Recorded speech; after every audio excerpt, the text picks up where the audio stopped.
All right, folks. I think we're going to get started here. We still lack a president, but maybe he'll catch up at some point or another. All right. Thank you, folks, for coming. Meeting of the Faculty Senate will come to order. Welcome, everyone. If you've not already done so, please check in with your mobile ID so we can make sure that your attendance is counted. For our colleagues connecting from a distance, please, you're going to begin your response with Potomac State or WVU Tech. Potomac State, how many are present? Sure. Potomac State has 3 present. Thank you very much, sir. And at WVU Tech, how many are present? WVU Tech has 3 senators present. Thank you muchly. And we have a quorum for today, so hey, we're official. All right, the minutes of the previous meeting have been distributed as an annex to your agenda. Are there any additions or corrections to the minutes of the March 4th Faculty Senate meeting? Hearing none, the minutes are approved as written. Okay, absent the president, I guess we'll come back to him. Provost McConnell? He said he's on his way. Sure.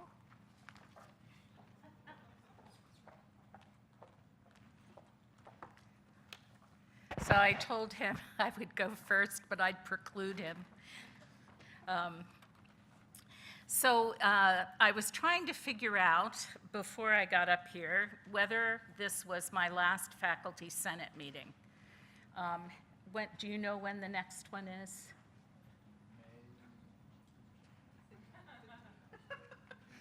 Early May. Early May. Okay, let me see.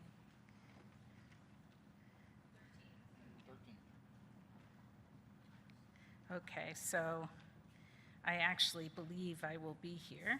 May 13th, that's correct. Okay. Okay, so I will not have left by May 13th, now that we've all checked our calendars. You've all heard by now that I am departing to become the first female president of Colorado State University.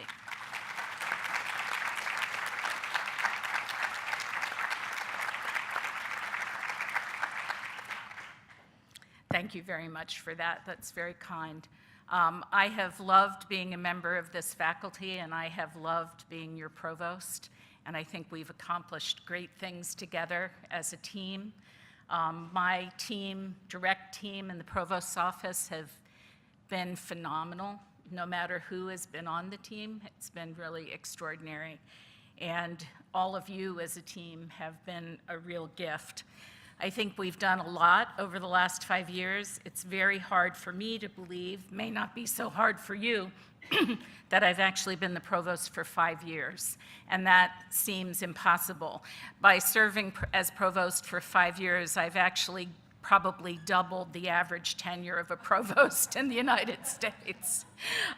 They don't last long these days, and either do presidents. And so I was at the Irvin Stewart luncheon the other day, which is our luncheon for donors who engage in planned giving on behalf of the university.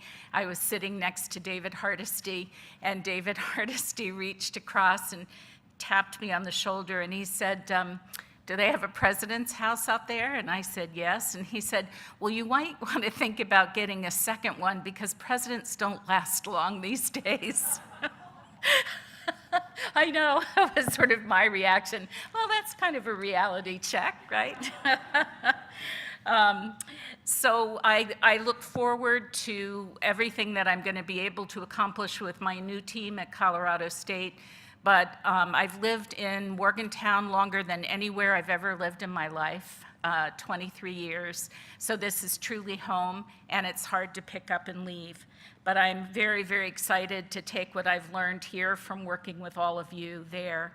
And I'm very honored to actually be their first female president. Their school is 150 years old, just a little bit younger than ours. And so that feels like a wonderful thing, and I will be taking over the presidency in their 150th anniversary and the anniversary of women's right to vote. So I think that that's a really lovely way to think of the year. So, leadership transitions in our office. Everyone wants to know who the provost is going to be, but I don't know. So, my understanding is that Gordon is working on it, and it is likely that he will announce it after the board meeting this coming week, and so that would mean he would most likely announce it on Monday.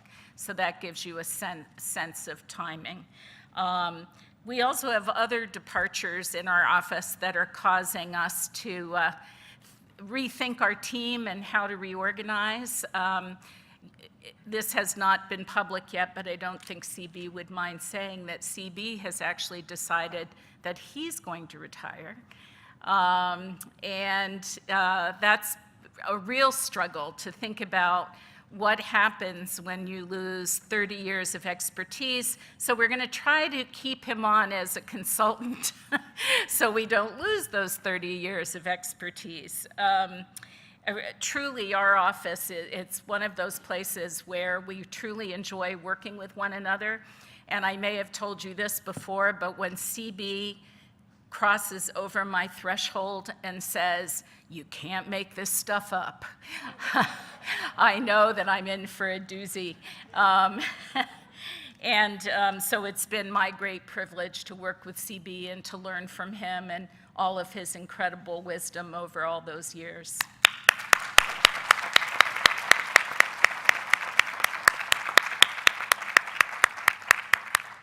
Both CB and I will be having public celebrations, so you'll all be welcome to attend and stop by and give us your best wishes. I don't have any legislative updates to give you. That's probably a blessing. Gordon likes to say that it's better when they're not in session. Although I know that they are working hard in doing some other work, particularly in public education, pre-K through 12. I wanted to remind everyone that the ombuds position is open and posted, so anyone who was interested in serving as the ombuds, you should take a look at that. I want to thank everyone who participated in Research Week. It was really quite extraordinary for our first round, and the long-form scholarship and the 3-minute competitions were real highlights. The 3-minute thesis competitions, if you've never gone, are just the best of the best. I mean, our students are so good, and they present their research in a way that's really compelling, and so I highly recommend that. Now, I've already violated my new instructions from Faculty Senate, which is that Faculty Senate doesn't like to have announcements. So that's the end of what I was going to share with you. But I did have one question that I wanted to get some feedback on. That was to tell you that the Campus Read Committee has been very active and working. Do we have any representatives of Campus Read here? No? Okay, so where? Oh, good. There you are, Lynn. I didn't see you. So, Lynn, you may want to chime in here, but the Campus Read Committee recommended to me a selection of Educated as that next year's book, which I think is a wonderful vehicle for us to have really meaningful conversations with our students, and that's what Campus Read is for. But what we'd like to know from Faculty Senate, and I'd like to get your feedback on, is how can we best communicate with you and engage with you and get you interested in participating actively in Campus Read in your courses. Because the more of us that are reading the same thing at the same time and having engaged conversations around those topics, the better. It's one way that we're really trying to make our students feel like they're part of something bigger than just themselves. So any suggestions?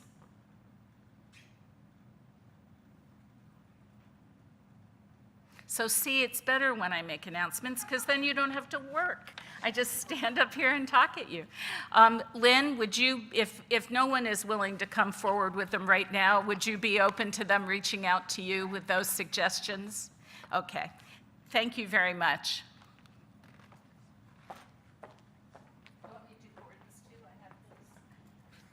Up to you, if you want to. Um, They're mostly about me.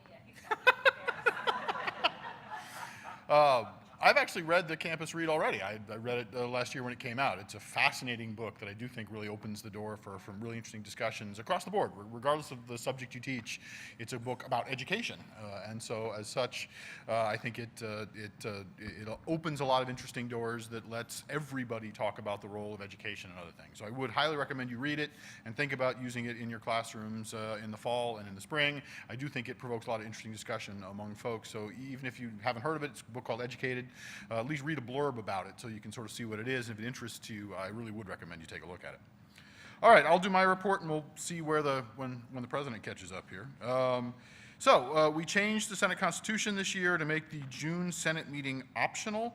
I don't know yet whether that's going to happen or not. I'll update you at the May meeting about what's going on with that. I will note that for committee chairs, we've traditionally had the year-end reports for committee activity due in June. That will continue. So regardless of whether or not we have a June meeting, if you are chairing a committee, please continue to think about or start to think about and work on a yearly report that you can send along to Senate about what you've accomplished over the year. According to the Faculty Senate Constitution, both the faculty representative to state government and the faculty secretary are appointed by the executive committee at the April meeting, which is coming up in a couple of weeks, subject to confirmation by the full Senate at the May meeting. So if anyone is interested in either position, the faculty secretary or the faculty representative to state government, please let me know, either email or come talk to me after the meeting today or something like that. Exec will take up nominations and discussing the individuals for both positions. We would need a statement of interest by folks interested by about a week before, so it could go onto the agenda for the executive committee meeting. So we need it by roughly a week from today, April 15th. If anyone is interested, again, send along a statement, come talk to me, email me. I'd be happy to talk to you about both positions. But for anyone interested, please let me know. We have to move forward on that relatively quickly. I'll echo the provost. The ombuds position has opened and in fact will close in roughly a week or so. So if anyone is interested in that position, I would encourage you to apply. If anyone thinks that one of your colleagues would be good in that position, feel free to reach out to me. I'll be happy to browbeat them into trying to get them to apply to the position or something like that. So again, I think it's in the general interest of the faculty to have a good ombuds person in that position. So like I said, if you know of a high quality individual who would do well in that, feel free to reach out to me and I will get in touch with them and try to tell them that they've been gently nominated and see if I can convince them to actually move forward with that as well. And again, time's running out on that one, so reach out relatively quickly. Lastly, at least for my comments, it is official. Senate will be moving to the law school starting in the fall. So our time here in the Alumni Center is dwindling. We will start to meet in the law school, starting with the first meeting in whenever that's August or September, whenever that works out to be. Parking up there is good. It's cheaper for us to be up there. It's sort of equidistant between the two Morgantown campuses, so I think that that's going to work out well for us in the new year. But yes, it is official. We will be in the law school starting next year. That's pretty much it for me. Anyone got any questions for me? All right, then we will work our way through the agenda and see when the president shows. So next up, we'll get a presentation from Ted Svelik. I came close. And he's going to talk a little bit about the new procurement process.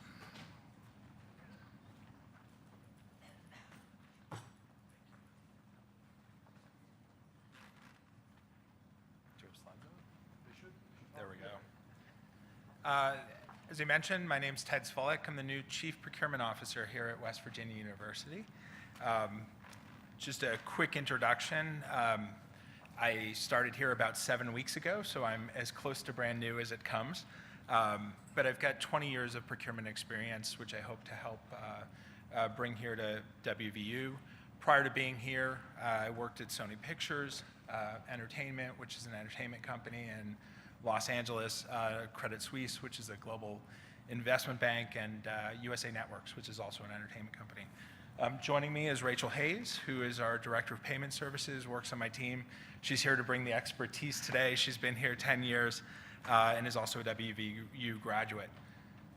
For those of you that don't know about procurement, we are the group that encompasses procurement, contracts, accounts payable, travel, P-card, supplier registration, and mail services. Our goal here today is just to have a conversation with you, frankly, primarily aimed at the My Travel tool. So maybe just by a quick show of hands, how many of you have used My Travel before? Oh, good. So we may get some good feedback. Ideally, our travel tool should be an easy spot where you can go into, find low-cost fares. Hopefully, we expect over time to be lower than the Expedia's, Orbitz, and every place else you might book your travel, or AmericanAirlines.com. We're hoping to make it sure it's an easy tool to use. And we do that for a few reasons. One, we're trying overall to kind of consolidate our procurement spend into one spot where we can. In the sense of travel, it allows us to negotiate better deals. You can think of it like Costco or Sam's Club or any place else, where the more we buy together as a university, the better our rates will be. Rachel will talk to you about some of the rate guarantees that we already have, but being able to consolidate our spend over the next several months will actually help us negotiate even better rates.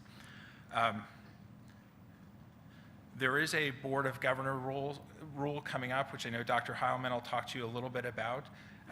For the most part, our travel policy has stayed relatively the same. Will be open for public comment, so please feel free to read it. Not much of it has changed except for the one thing that we're here to talk about today, which is the recommendation, the strong recommendation that people start to use this tool where possible. So as you'd expect, over my first 7 weeks here, I've been out talking to as many folks as I can to try and get feedback on how our procurement department is doing, how accounts payable is doing, how we're doing in travel. And we've heard a lot of feedback, and I'd love to hear from each of you. The first slide of this deck, to the extent it's given out, has my phone number on it. Please don't be afraid to call. I'm happy for conversation suggestions or anything else you may have. But Rachel's going to talk a little bit about some of the feedback we've heard, and then some of the things that we've done to try and address that in our travel system, so that we make sure it meets those goals of being efficient, kind of low cost, where possible. Okay, so the first one was there was some confusion about whether this was mandatory or not. So some think it is. It's actually not mandatory, but it's strongly encouraged. So we do want to encourage everybody to get into the system and use it, so that, again, we can get all the data and leverage our spend to get some really great contracted rates. Some people think it's a higher price, but in actuality, they will not only just, it's the same price. If you really get into it, what Expedia pulls from versus what My Travel pulls from, it's all the same data. If you happen to find a discrepancy, the agency behind the system, which is World Travel, they will price match. So as long as it's apples to apples, they will price match guarantee. And then again, the goal is to get some really great contracted negotiated rates for you in the near future. Another thing we heard about was the booking fee. So it is a travel agency behind the system, so there's a fee for booking. But we heard your concerns, and Central Finance has agreed to cover that expense. So if you use the system, there will be no fee charged to you. It will be covered centrally. A few other quick things, P-card. So everybody was under the impression P-card would be mandatory. It's not mandatory. Again, we encourage the use of P-card just so that you don't have to bear the burden of covering it with your own personal expenses, but it is not mandatory.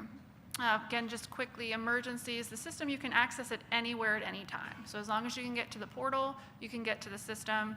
If for some reason you can't, there is always that emergency contact information, which is one of the great things about the system. If you're out on the road and you need help, we have dedicated customer service agents to help you with that. And then lastly, just a few things we were hoping to get an opinion on as we not only work on the rule at the Board of Governors level, but we're also looking at the manual. So that's where you get into the nitty-gritty details of what you can and can't do. So one of the topics was riskier airlines. Some of these airlines come with a lot of extra fine print and charges. Basic economy. So a show of hands, who here would be interested and willing to fly basic economy? So that means a lot of times you don't get a seat until you check in. You can't even pay to have a carry-on. They're going to check your carry-on. If the flight is canceled, too bad, you're completely out of your money, but it is a slightly lesser cost. So The issue is we can put them into the system, but it doesn't flag it. It's just you have to count on faculty, staff to read that really fine print to know that. So who, as a show of hands, thinks that's something we really should consider loading into the system? Yay. Anyone? So this is one of the areas where we saw, where some of the feedback that we got is, I can find a lower fare someplace else, right? And so usually when we looked into those are basic economy flights. So they are, as Rachel said, ones with, very strict restrictions on them or those sorts of things. We don't want to not allow people to fly in the way they want to fly. If that's basic economy, we can make sure they're in the system. What we do worry about, with those sorts of things is you do have to read the fine print. You may end up paying for bags. You may not get a seat. So I guess with that, I didn't see a lot of hands go up. Does anyone, at a lower cost, is this something that we should be putting in the system? It seems like no. So that's pretty in line with industry standards as well. Yeah. Similarly, non-refundable hotels. So sometimes a hotel might want to not just take a deposit, but they want your whole money up front. And if you have to cancel, you're completely out of the money. So we can load them. It's not industry standard, but we can do that. So is that similar thinking, that that's not worth the risk to you all? Show of hands. The system is not mandatory, maybe, but if it becomes mandatory at some point, more options are better. Okay, that's fair, yeah. Oh, yeah, so his point was, as long as it's not mandatory, then it's less of a problem, but if it became mandatory, having more options of the system, the better. So if those options were in there, and the faculty were to book like a non-refundable hotel and then have to cancel, would it be a personal expense then that we have to reimburse?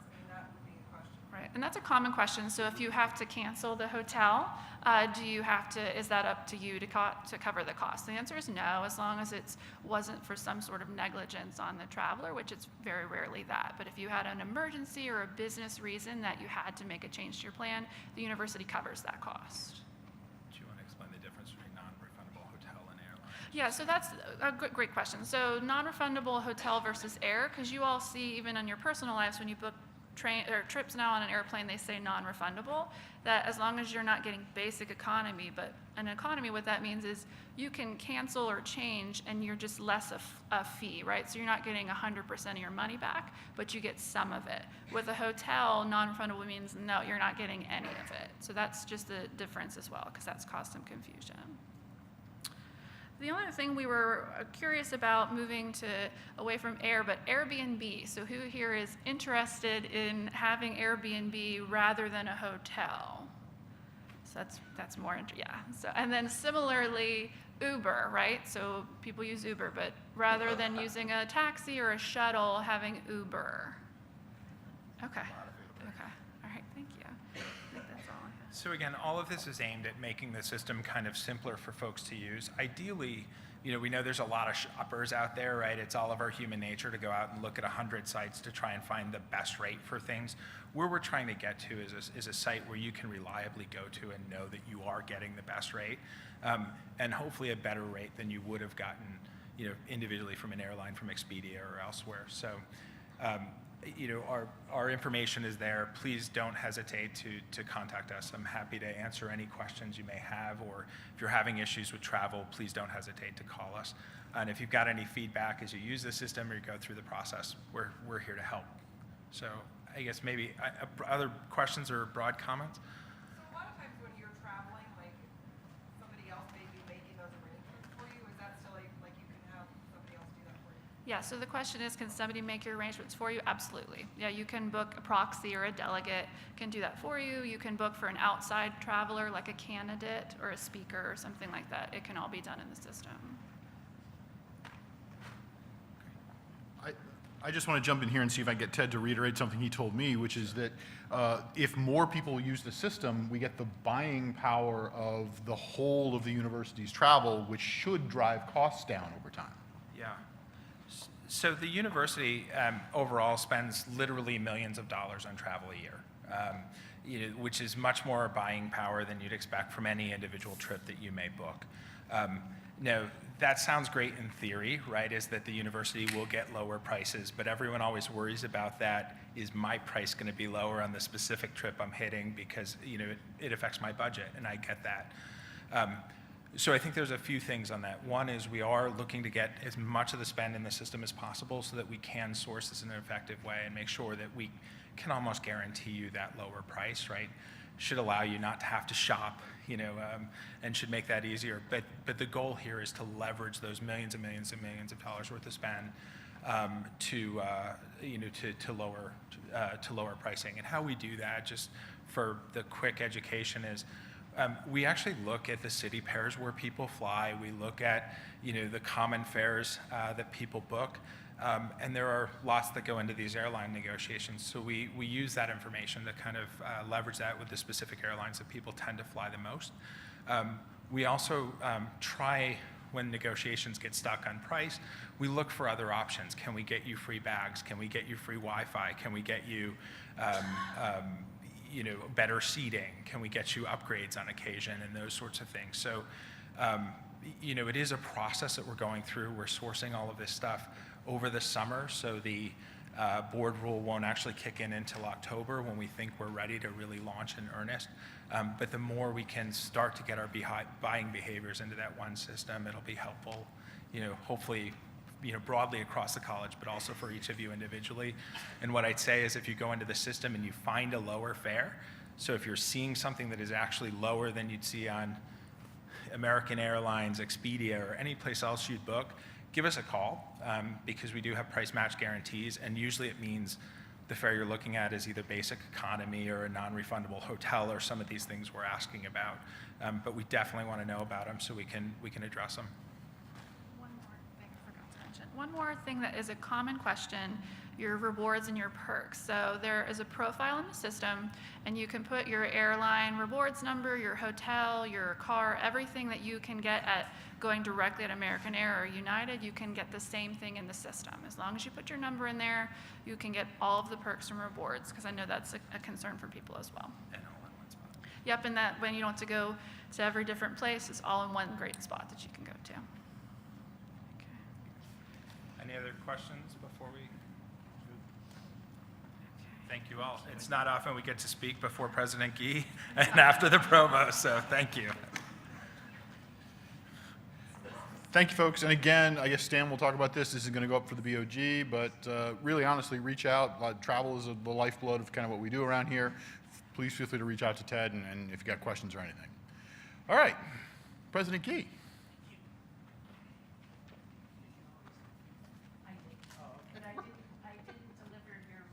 Oh, well, thank you. I sent to Joyce a note that I'm in the middle of a bad movie here, and so I had to stay around for a few minutes. So anyway, thank you all for letting me come and be with you today. It's joyful after what I've been through today. It's been one of those days, David. You know how that is. I feel like I've returned to civilized behavior. But anyway, Joyce McConnell is abandoning us. And I know, I feel the same, as a matter of fact. So Joyce has done a wonderful job at this institution. She's been my partner. She's been all of our partners. She's done a terrific job coming from the law school here. Has been with us for how many years? 23 years. So it's not as if you have an unstable employment pattern like someone I know. But anyway,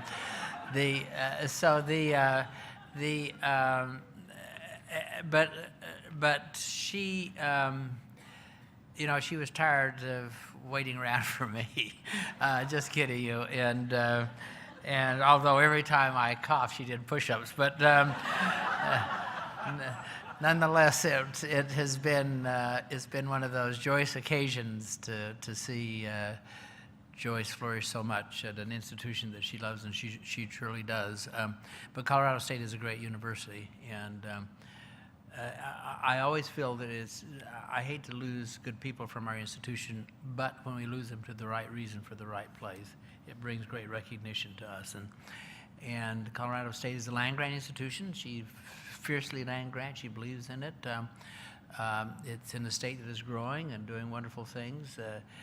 their support for higher education is even lower than ours, so she's going to feel right at home.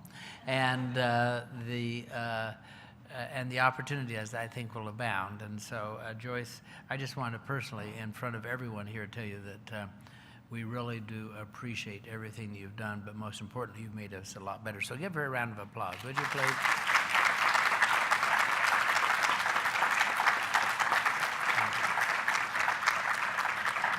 Now leave. No, just kidding.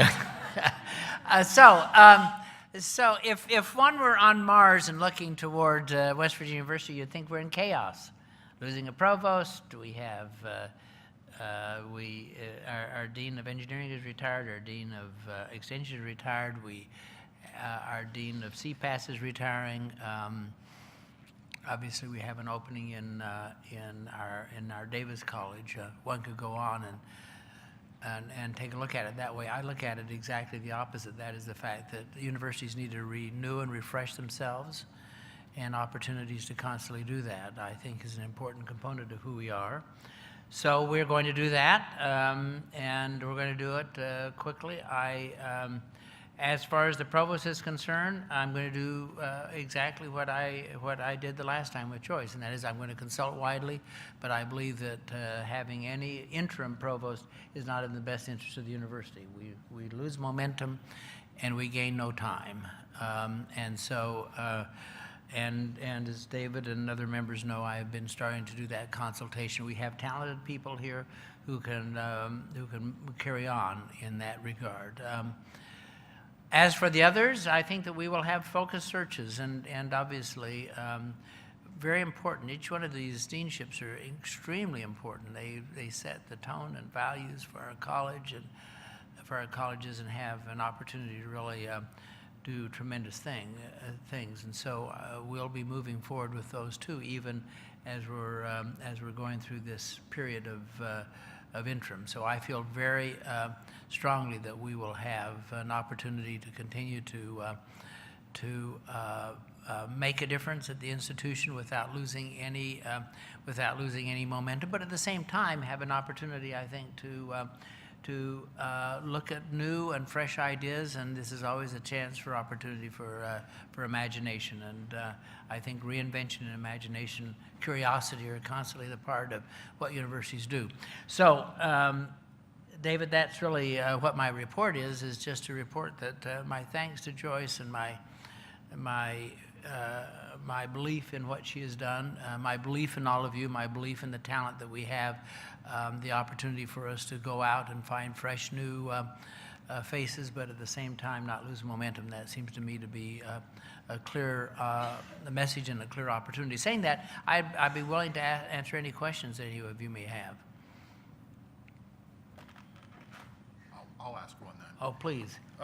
Can you give us some idea of the timeline for these various searches? As you said, CPAS, engineering, extension, Davis, and a provost. Can you give us some idea of when you expect these things to get sorted? Well, I think the first thing to do is to name a provost, and then move quickly on the searches. But I think that the searches need to be up and running very quickly. I don't think we wait any time on those, and I think that the faster we can do that. And I intend on being involved in several of the searches directly myself. I think engineering, for example, that's a big search with a big college.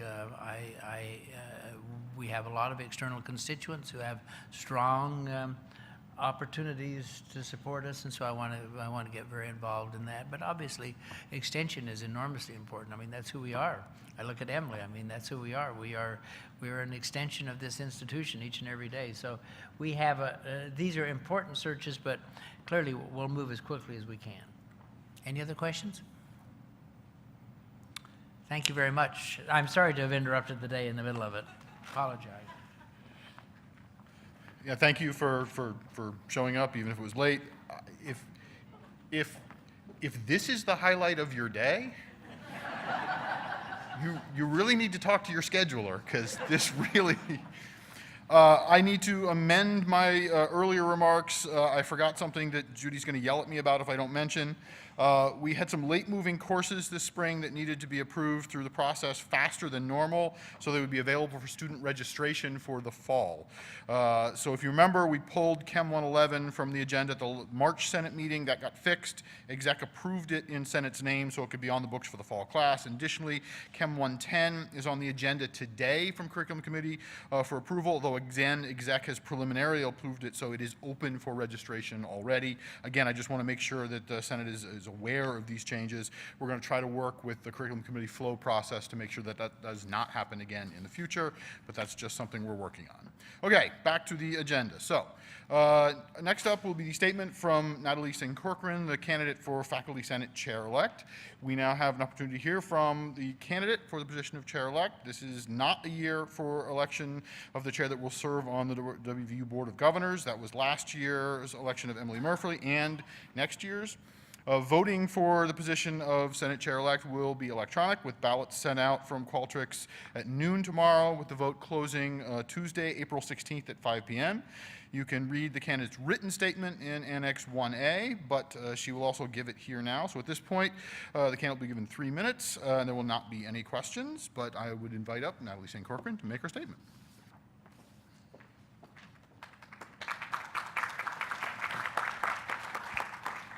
So I'll start by saying that it's been an honor to have been nominated as chair-elect.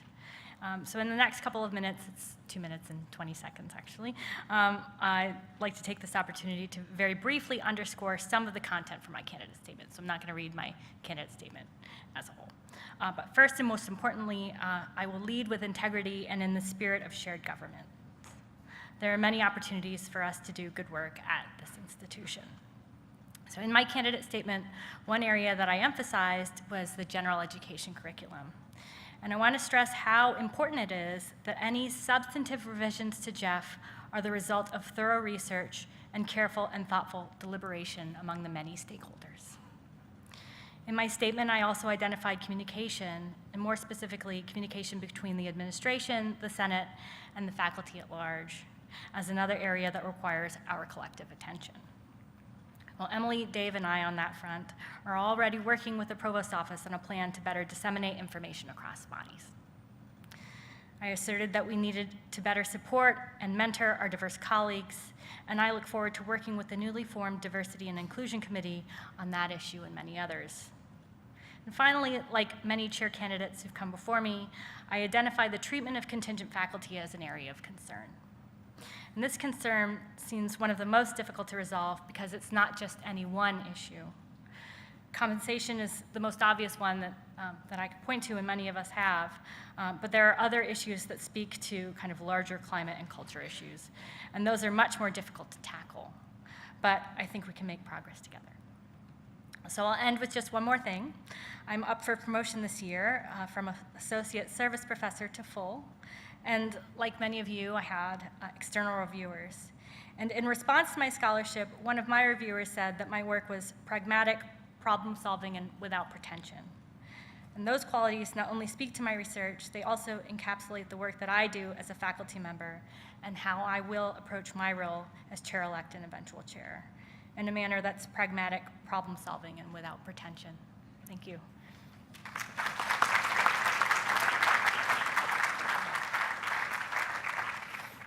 Thank you. Okay, so as I said, voting will start tomorrow at noon and continue for about a week, and we'll report the results at the next Senate meeting. Okay, onward through the agenda. So a curriculum committee report, Ed is out, and so I believe Karen? Yep. All right, yes. For approval, we have the new courses report, which is Annex 1. We also have the course changes, deletions, and adoptions report, Annex 2, changes to the biometric systems engineering major, and changes to the chemical engineering major at WVU IT. Okay, so as usual, we'll combine all of these 4 approval items into a single votable measure. Are there any questions or points of discussion for Annexes 1 and 2 and the changes to the biometric systems engineering major and the chemical engineering major at WVU IT? Okay, all those in favor of approving Annexes 1 and 2 and the change majors, please say aye. Any opposed, say no. Potomac State, how do you vote? Thank you, sir. WVU Tech, how do you vote? Okay. The ayes have it. Annex 1, 2, and the change majors are approved. There are no for information items from the Curriculum Committee, so we will move next to a General Education Foundations Committee report from Robert Brock.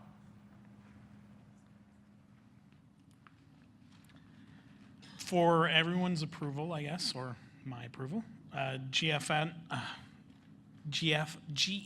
actions on Annex 3.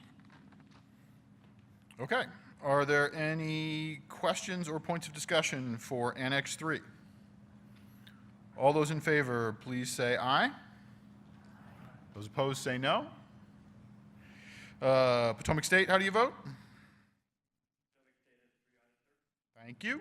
WVU Tech, how do you vote? Thank you, ma'am. The ayes have it. Annex 3 is approved. Again, there are no for information items from the GEF Committee. We will move on to the report from the Teaching and Assessment Committee. Hi, we are finalizing our report to engineering and child development, and then we're also working on a revision for the SEI language that will be distributed to faculty members and students. We will have that by the next meeting, the final meeting, whenever that is. Okay, good. All right, next up is a Faculty Welfare Committee report from Scott Wayne.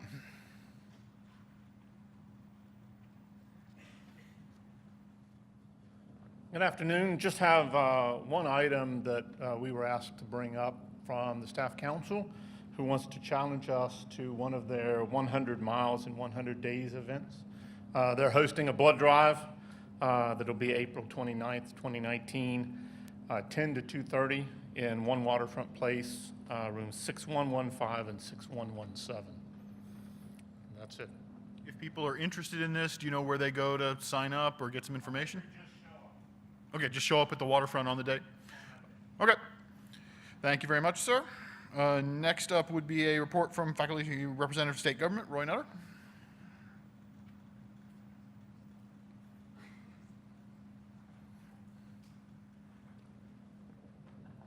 Roy Nutter, Statler College, your ACF rep.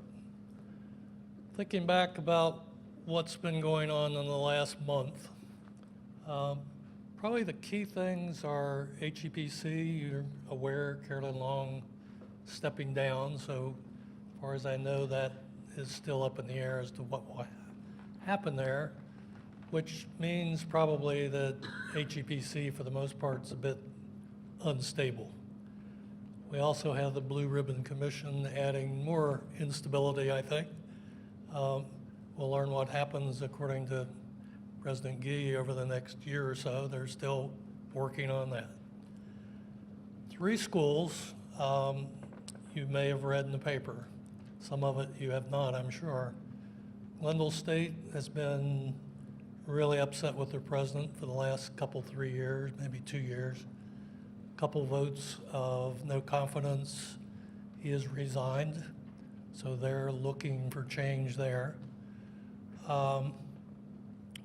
Bridge Valley Community Technical College has had the same issues for the last 2 years probably.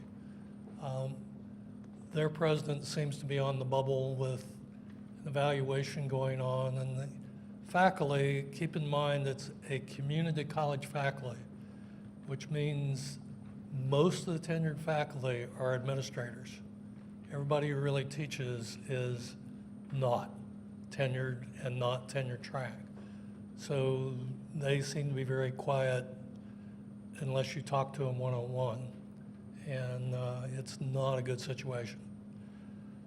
Third one, if you've been watching the paper, Wheeling Jesuit College, which is a private college, has dropped something like 20 of their majors, and their faculty are being laid off.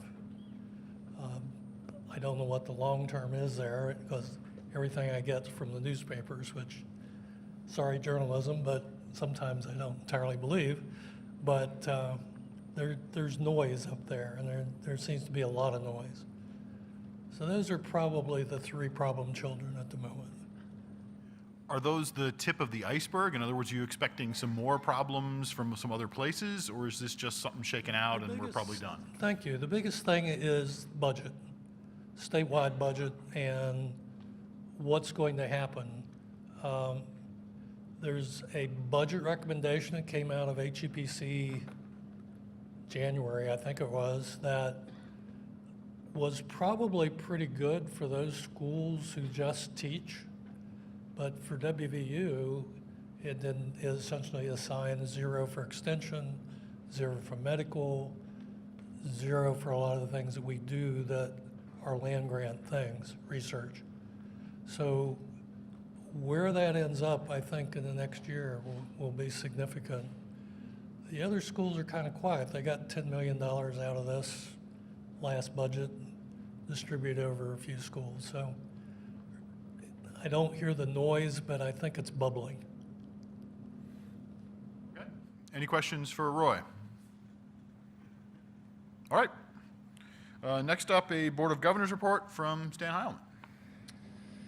All right, a few things. We met in a special meeting on March 19th, and Rob Alsop was authorized to negotiate an exit strategy with KVC from the former WVU Tech campus in Montgomery.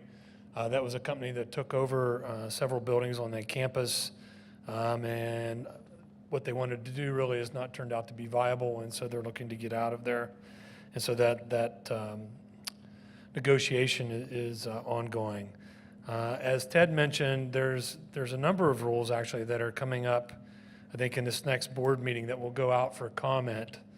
1.12 on educational materials, dealing with textbook affordability and so on.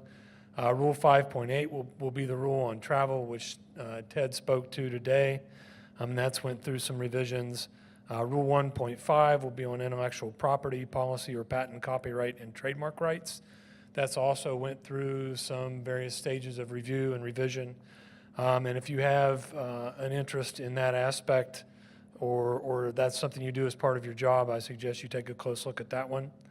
Rule 1.8 is dealing with freedom of expression, and 5.5 will deal with the use of university facilities.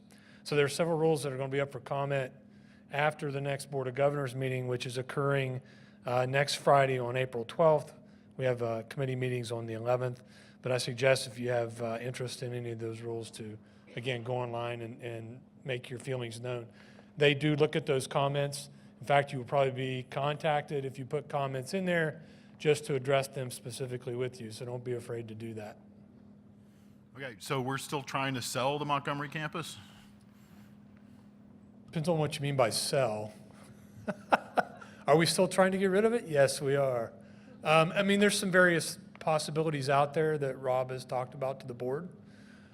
This is one where, again, they took over several.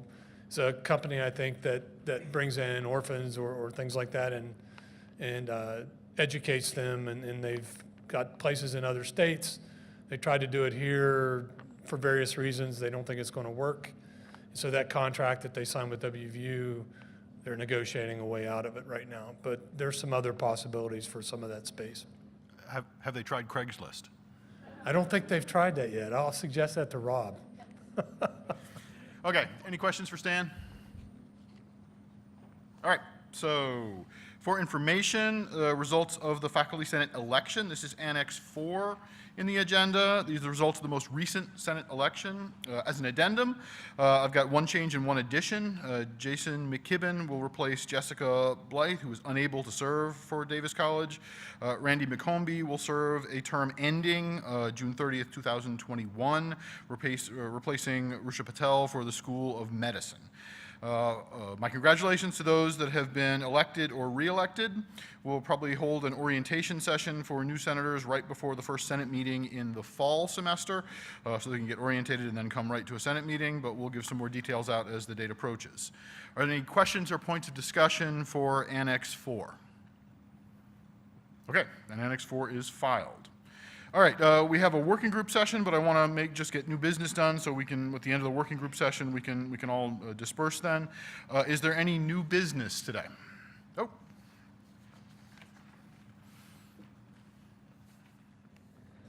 I haven't heard anything for a long time about where the university stands on sustainability issues. For example, like an energy audit or what's happening with the steam plant downtown, which I understand is coming up for a renewed contract. So I'm just wondering what that situation is. I can poke around and ask, but the provost wants to say something too? Sure.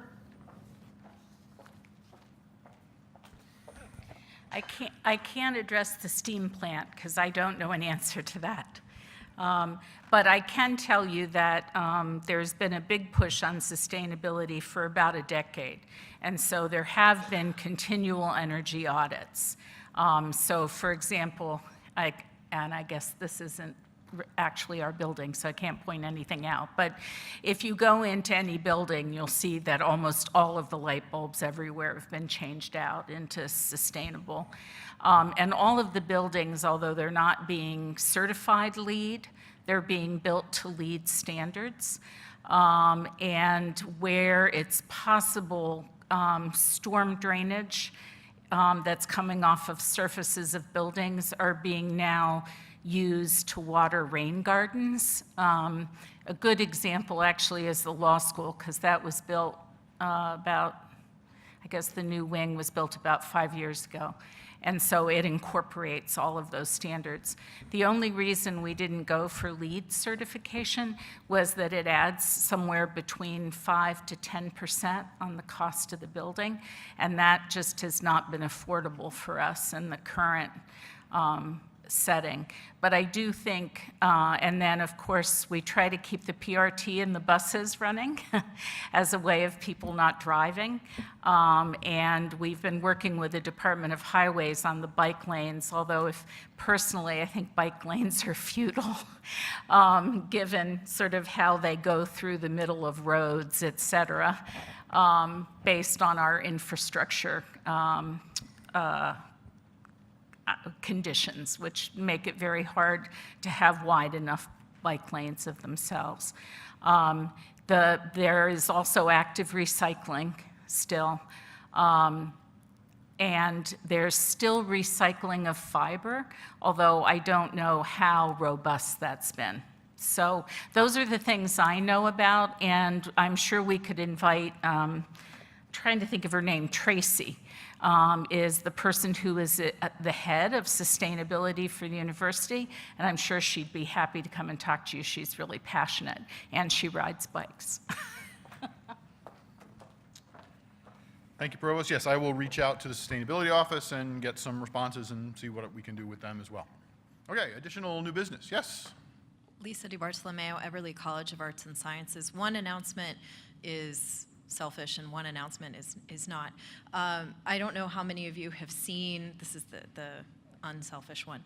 At University of South Carolina last week, a young woman was killed by a man posing as an Uber driver.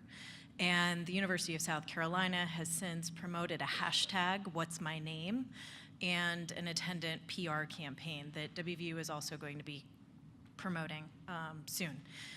So the idea is when you get into an Uber or a Lyft, you don't say, oh, hi, I'm Lisa, right? Because the driver should know that based on the app. So you say, what's my name? The driver says, you're Lisa. And then you say, you're Rhonda. And only then do you get into the car, right? It's a safety factor for both the driver and the passenger, and particularly for students. This young woman, Samantha Johnstone, was doing the right thing. She was taking an Uber home instead of driving after she'd been drinking and was horribly killed. So if you can get this word out to your students, to your grad students, to your colleagues, not just here in Morgantown, but across the country, it's a really important and very easy thing to do. Hashtag What's My Name. The second one, as Holocaust Remembrance Day comes upon us, I'd like to invite you all to come to a public event sponsored by Pi Lambda Phi, I'm looking at CB, and Ann Singer-Hill and Tomas Hill, and that will be a public lecture by Miriam Caton, who is a graphic novelist and a Holocaust survivor. She was here 2 years ago, for some of you may remember. So Wednesday, day after tomorrow, 5:30 to 7 in G21 Ming Shea Hall downtown. She will be talking about transforming trauma into art, and she's a wonderful speaker. One of the things I would particularly encourage you to do, if you have or know can kidnap school-age children, it will be age appropriate, and you can probably do the math. Every year we lose more Holocaust survivors. There are fewer and fewer who are around. It's more and more important every day that children and adults get to meet survivors firsthand so that the events of the Holocaust and similar genocide events are never repeated. If you have any questions, please email me. I would encourage you to get her book. We Are on Our Own is her first book, and it's fantastic. So, thank you. Yeah, when you did this a couple years ago, it was very well received. So for anyone who has time and effort, it would be a well worth attending. Okay, any other new business? All right, then we're going to move to working groups then. This is part 2 of what we did last month. And I'll walk through the introduction and instructions here relatively quickly. Again, this is something that should be relatively familiar to folks as well. And again, I don't think it's going to take a lot of time because, again, we've done half of this already. Again, I've been working with the Provost's office, mostly Lou Slimak, to put this together. The first part of this was an exercise to think about sort of faculty productivity program review. And so that's a longer term thing that we all sort of have to deal with. Note again, program review, sort of this nebulous concept that includes alignment with institutional mission, department facilities and equipment, faculty composition, productivity, whatever that is, programs, student enrollment and success, again, whatever that is, how the program assesses itself and the learning within the program and how it plans to improve all of those things. Again, the administration would like to have a more transparent, rigorous, data-driven process for accomplishing this. And my goal here was to let the faculty start to think about and comment on some of the metrics that the administration is using. And so to think about what additional metrics they would like to collect data on, what they think is overemphasized, what they think is underemphasized, and generally be able to sort of talk about this and have a faculty point of view with respect to program and department evaluation. So we're going to give all the table here some scenarios. You get the second of the 2 scenarios that depict actually fictitious departments, and they really are fictitious. The scenario contains some sort of basic information about the department that could serve as criteria for evaluation. In addition, there's an evaluation sheet that we would encourage everyone to sort of fill out. And that asks sort of how you would evaluate the department, but more importantly, what additional information you would like in order to continue to evaluate the department, to effectively and accurately evaluate the department. So beyond the judgment with the information you have in front of you about whether the department is good or bad, whether it's moving forward well or not, what else would you need to know in order to help make a better decision? And so again, the goal here is to provide some transparency for the faculty to see what the criteria are and to see how they operate, and to let the faculty comment on those criteria and the operations there are so that they can understand how these things happen. So we'll hand out the scenarios and the review sheets for everybody. Each table should discuss this. So have a conversation amongst yourselves, move around if you're at a table that doesn't have many people on it, move around and talk about this among yourselves. We'll give you a little bit of time here. Once that's complete, we'll put, as we did last time, project up on the screen a website where everybody can kind of comment on what additional info would be needed, give them, and then vote for one of the 5 options. I'll try to call up some additional information. Lou read that out last time. I will read it out this time. And then give you that additional information that you can then use to cast a vote. And then at the end, if you want, you can stand up and comment on this. We have the microphone still, so talk about the department, what additionally you need as well. We'll collect these pieces of paper that you fill in. We'll put them all together along with the first scenario we did last month, collate all that together. It will eventually go up as an annex so you can all see what the results were. It will also eventually go to faculty welfare for them to sort of think about and come up with a longer report. But again, the goal here is to think about this, comment on the departments, have a conversation. So do that, and we'll come back and chat with you in a little bit. Thank you.